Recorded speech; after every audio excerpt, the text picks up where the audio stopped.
একটি ছোট গ্রামে রাশেদ ও তার স্ত্রী মিনা থাকত। তারা অনেক গরিব ছিল, অনেক দিন ধরে কিছু খায় নাই। রাশেদের মাথায় অনেক চিন্তা, সে কি করবে, কি খাবে। এই চিন্তা করতে করতে রাশেদ বাড়ি থেকে বের হয়ে পাশের একটি পুকুর পাড়ের ধারে বসে ভাবতে লাগলো। রাশেদের মাথায় অনেক চিন্তা, সে কি খাবে, কি করবে, বাড়িতে তো কিছু খাওয়ার মতো নাই।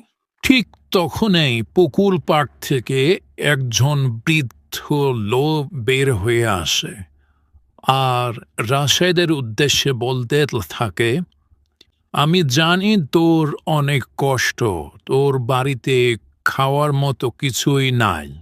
আমি তোকে অনেক কিছু দিতে চাই, তুই কি নিবি আমার থেকে বল। রাশেদ প্রথমত ভয় পেয়ে গেল আর ভাবতে লাগলো, আমি কি বলবো না বলবো না।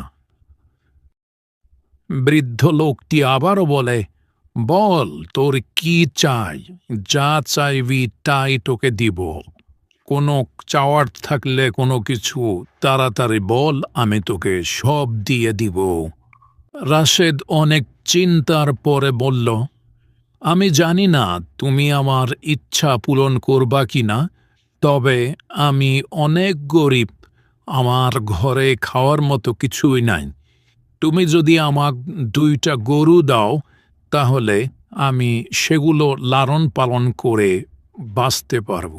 বৃদ্ধ বলে, ঠিক আছে, চিন্তা করিস না, তুই বাড়ির যা এবং কালকে সকালে তোর বাড়ির সামনে দেখবি 2টা গরু। কিছু লাগলে আবার আসিস, আমি এখানেই থাকব।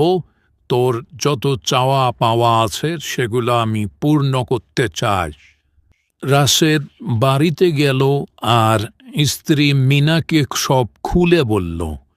স্ত্রী মিনাকে সব খুলে বলার পর মিনা অনেক খুশি মনে মনে এবং ভাবতে লাগলো, আমরা যদি এগুলো পেয়ে যাই তাহলে অনেক বড়লোক হয়ে যাব।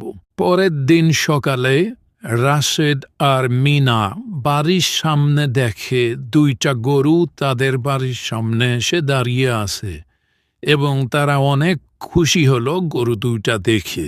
রাশেদ পরের দিন সকালে আবার সেই পুকুর পাড়ে গিয়ে বসল এবং বৃদ্ধ পুকুর থেকে উঠে বলল, বল আর কি চাই তোর।